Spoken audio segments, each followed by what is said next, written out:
Thank you. Well, I was in my late 20s, living in Iowa, halfway across the country from my family in California. My boyfriend had stopped talking to me, which was bad because we lived together in an apartment that was about 250 square feet. And my dad used to describe me as drifting, although I didn't really think I was drifting because I wanted to be a poet, but I did feel a little like an alien. All right, I still feel a little like an alien. So my mom called me one day and said, your father has brain tumors, but it's nothing bad. Here, talk to him and see for yourself. But I knew it was bad, so between the time she told me that and she handed the phone to my dad, I was already deciding to take the next train home to California because I had a flying phobia back then, which resolved when I realized it was really a fear of family. So these are my parents. This is the last picture of my parents together.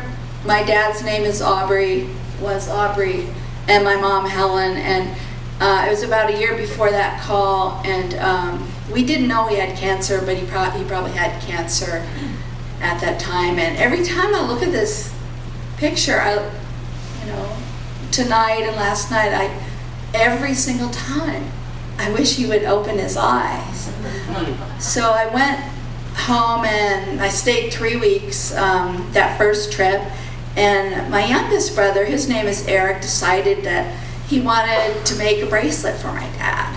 So we went to this bead store near the beach that he had seen, and felt like a vacation from grief. It was the bead store was really festive, and we had never been to a bead back then, 30 years ago to this year. Bead stores weren't as common as they are now, and we looked at every bead. We looked at every bead in that store, and we finally chose, among other beads, coral beads and tiny wooden roses and beads shaped like vases with hand-painted landscapes of llamas and cacti on them. And then we brought him back to my dad's hospital room. We sat on the floor and we made a bracelet for him. But before we gave it to him, I held it in my hand, and even though I wasn't, necessarily so religious, I prayed that the bracelet would protect him, or at least always remind him that he was loved. And then we gave the bracelet to him, which was actually breaking an unspoken family rule, because my mom was a really jealous person and controlling, and she also liked to brag about how she could always get revenge, even if she had to wait a long time for the perfect moment. So the bracelet, we had chosen so many beads. It was our first bracelet. It was too big, but it was a festive bracelet. And so it slipped up and down my dad's arm, and so after a few days he took it off and he put it on the tray, the hospital tray, next to his glasses. And then when he was asleep, I watched my mom pick it up and put it on, and then she just looked at me. And I really wished that my dad would have opened his eyes. And that was the last time he ever wore that bracelet. So when I told people that my dad had cancer, they were really kind to me, even strangers I met on the train, and people told me their stories of losing people and going through that experience. And it changed me. I started to open up, and I think I started to trust people a little more, and I felt less like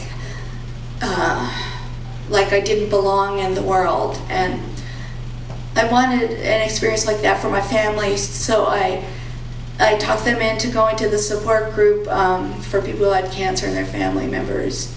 And then during one of the at one meeting, the social worker asked the people who had cancer what surprised them most about their experience with it, illness. And my dad said, the love of my family. And I was glad that he felt that love, but I was shocked that he didn't know how much we loved him.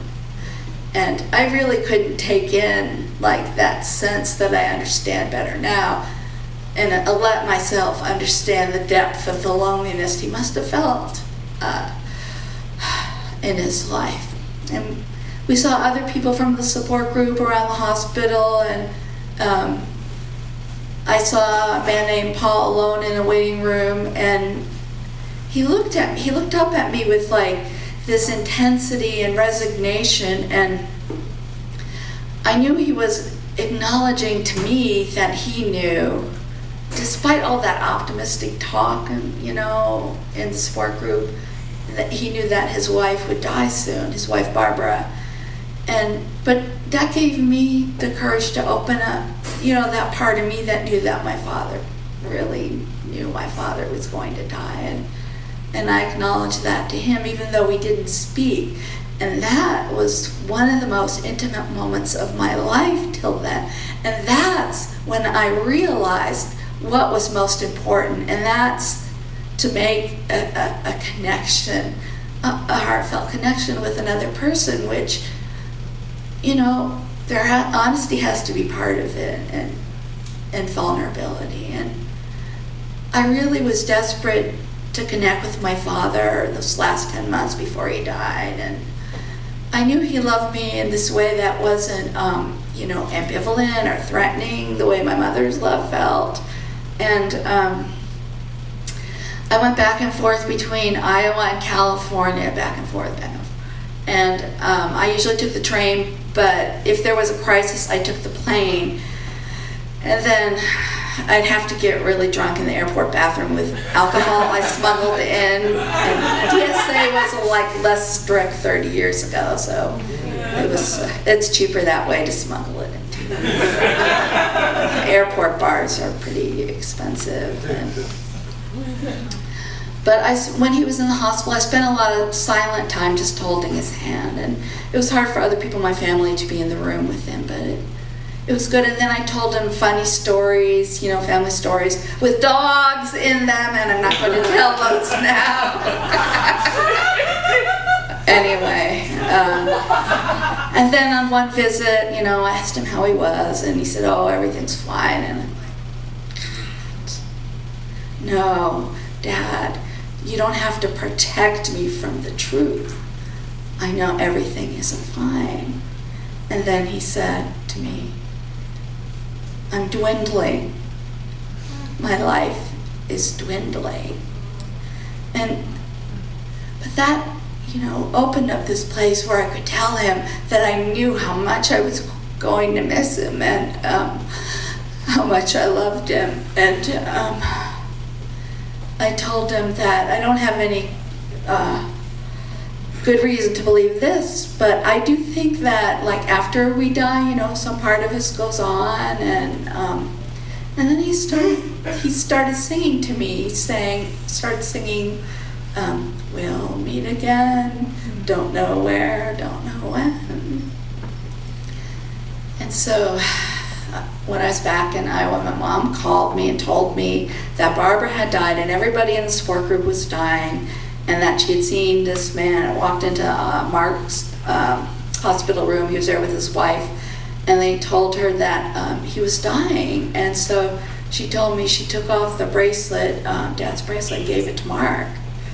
And at that time, I couldn't tell anybody how I felt about it, because that would have been breaking another family rule. But I was angry, and I felt betrayed and alone and helpless with my anger, and I just felt so sad.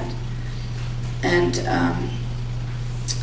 I felt guilty for begrudging a dying man a gift, and I felt guilty for being mad at my mom for this seeming act of generosity. But I had seen that bracelet as a circle of connection between, you know, my dad and us. And I had hoped that he would be buried with it, and that gift had come so late to him, and then it was gone. So I was at work alone in the office. I was working overtime, and I got a call from my mom, and she told me that my dad had died. And so I waited for her to hand the phone over to him so he could tell me himself, because like it was his biggest news ever. And then, but then I felt like really light and like a canoe with no cargo, and I felt carved out. I felt hollow from grief, but I wasn't drifting anymore, because I knew what mattered. I had paddles, and right after my dad died, I broke up with my uncommunicative boyfriend, and also. And after he died, I heard this voice in my head, and it said, "Welcome to the human race." And I did feel that for the first time ever. I felt welcomed. So, thank you. Thanks for being here. Thank you.